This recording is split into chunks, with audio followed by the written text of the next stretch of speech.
The Companion Cavalry. The Companions were Alexander the Great's personal cavalry, about 1,800 elite Macedonian horsemen, handpicked from noble families, highly trained from boyhood, and armed with long lances called zystons. What made them deadly was their wedge formation. They charged as a triangle, punching a hole in the enemy line. Then Alexander himself, riding at the tip, aimed straight for the enemy commander. At Gaugamela in 331 BC, he used them to smash through a Persian army of 100,000 men. He drove the wedge at King Darius, who panicked and fled, and the Persian Empire collapsed within months. They also broke larger armies at Granicus and Issus. Their weakness was Alexander himself. When he died, his generals split the empire. The companions kept fighting under new masters, but no one ever led them like he did.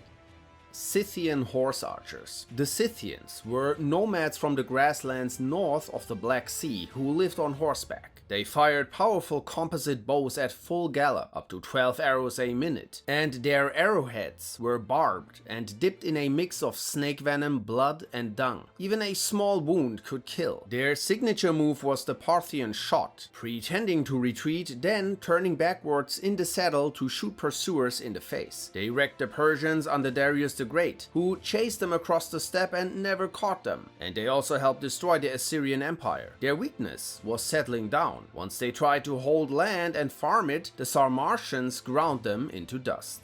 Thracian Peltasts came from what is now Bulgaria, carrying a wicker shield, javelins, and a curved two-handed slashing weapon called the Rhomphaia that could pierce armor and chop off limbs in one swing. They threw javelins from a distance, then charged in close, and heavy Greek hoplites simply couldn't catch them. At Lechium in 390 BC, the Athenian general Iphicrates used Peltast tactics to wipe out an elite Spartan regiment, something almost no one had managed before. Mercenary Peltasts then spread across the ancient world, but Rome killed them off. Their heavy infantry crushed Thrace and folded its warriors into their own units.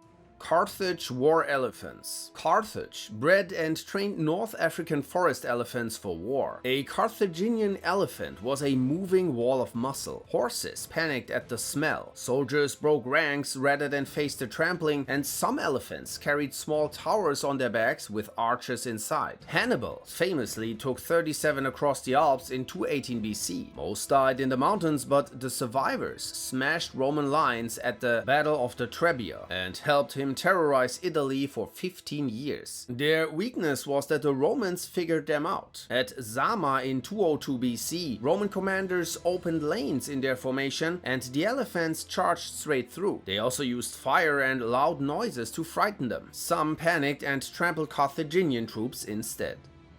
Numidian Cavalry. Numidians from what is now Algeria rode without saddles or bridles, steering their horses with their knees and a rope. That gave them total freedom of movement, throwing javelins at full gallop, peeling away, then circling back. Hannibal used them at Cannae in 216 BC to pin the Roman cavalry, while the rest of his army wrapped around and slaughtered 50,000 Romans in a single afternoon. Their weakness was loyalty. They fought for whoever paid them. When King Massinissa switched to Rome, Hannibal lost his best cavalry, and Rome used them to crush him at Zama. The Praetorian Guard was the personal bodyguard of the Roman Emperor, around 9,000 hand-picked veterans, the best paid and best armed troops in the empire. When an emperor took the field, they came too as his shock troops. They fought under Germanicus in what is now Germany, Marcus Aurelius against the Marcomanni, and beside Trajan in Dacia and Parthia. But they could also kill emperors. They murdered Caligula, sold the throne to the highest bidder in 193 AD, and made and unmade rulers for centuries. Regular legions in the provinces hated them as soft, political, and overpaid. Their end came in 312 AD at the Milvian Bridge, where they backed the loser, Maxentius, against Constantine. Constantine won, disbanded the unit, and tore down their fortress in Rome.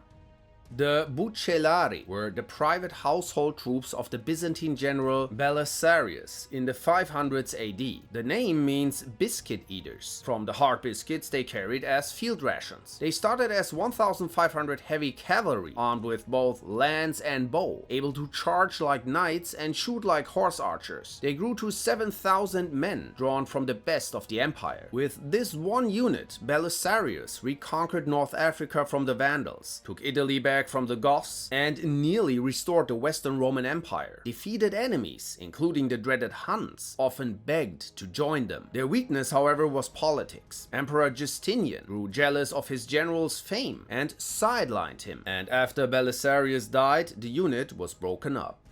Goguryeo Cataphracts were the heavy shock cavalry of the Korean kingdom of Goguryeo. Both rider and horse were fully covered in heavy scale armor. From a distance they looked like moving iron statues, and arrows simply bounced off. King Gwanggaeto the Great used them to crush Baekje, Gaya, and later Yan, plus to throw back Japanese invaders. Massive Chinese Sui invasions were also beaten with their help. Their weakness was cost. Each suit of armor took years to make. When Goguryeo fell to the Tang and Silla alliance in 668, the unit died with the kingdom. The Paladins of Charlemagne were the elite core of Charlemagne's Frankish army in the late 700s. 12 top commanders and their hand-picked households helped build the greatest European empire since the fall of Rome. They weren't just exceptional fighters, they were defined by a strict moral code, championing the weak, defending Christianity, and prioritizing truth, honor, and loyalty. They smashed the Saxons, Avars, and the Lombards, plus held the line against the Moors. Songs and poems made them legendary for centuries. After Charlemagne died in 1814, his sons fought each other for the throne, and tradition faded with the dynasty.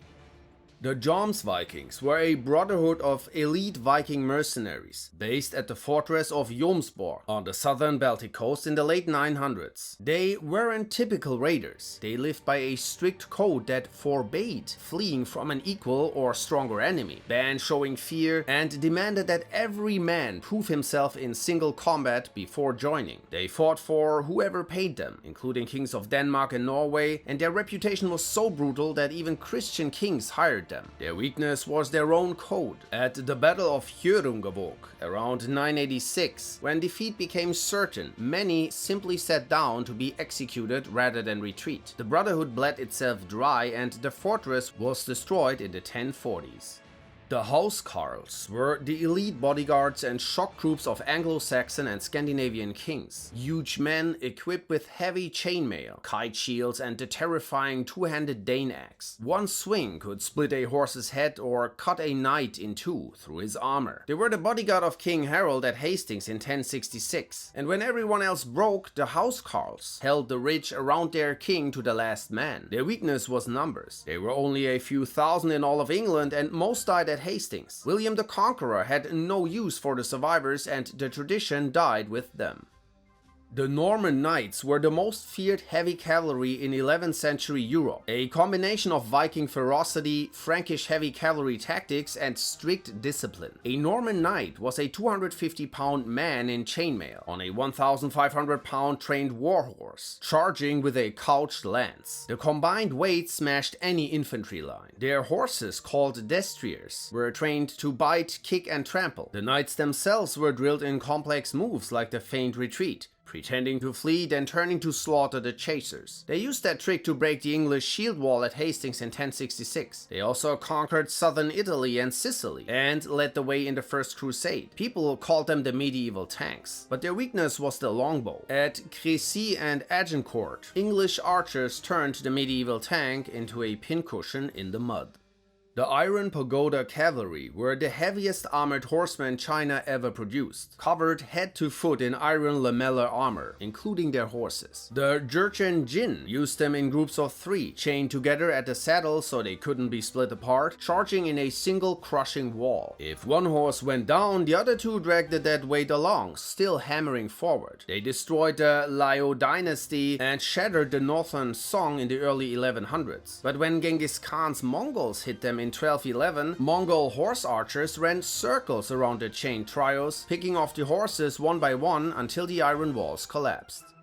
The Almogavars were elite warriors from the Pyrenees, considered one of the best infantries of their time. They fought for the crown of Aragon in the 12 and 1300s. They only wore a tunic and leather cap, carried short heavy javelins, a sword and a dagger, specializing as anti-cavalry units. They had unmatched stamina, going for days and falling on enemies before they could form up. First, they smashed French armies in Sicily. Later, hired by the Byzantine Emperor in 1303 to fight the Turks, they won every battle, then turned on their boss when the gold ran out. They sacked Athens and ruled it for 70 years. But their weakness was greed. After Athens, they broke into rival warlords and faded by the late 1300s.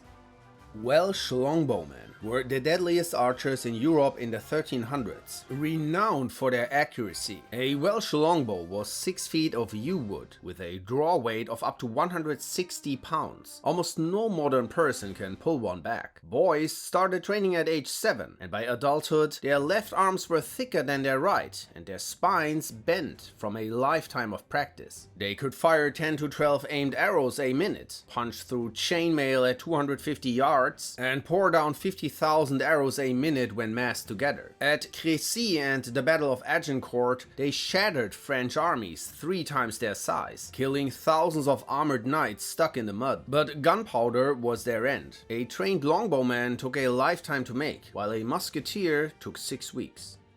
Genoese Crossbowmen were the best money could buy. Mercenaries from the Italian city of Genoa, whose bolts could pierce plate armor. The Pope even tried to ban their weapon in 1139 for killing too many noble knights. They worked in teams of 3. One shot, one reloaded a second crossbow, and one held a huge Pavese shield to hide behind. Kings and popes hired them from the Crusades onward. But at Crécy in 1346, disaster struck. Forced into battle by impatient French commanders without their shields, soaked by rain that stretched their bowstrings, and outranged by the English longbow, they were slaughtered. The French knights behind them then rode over the survivors out of spite.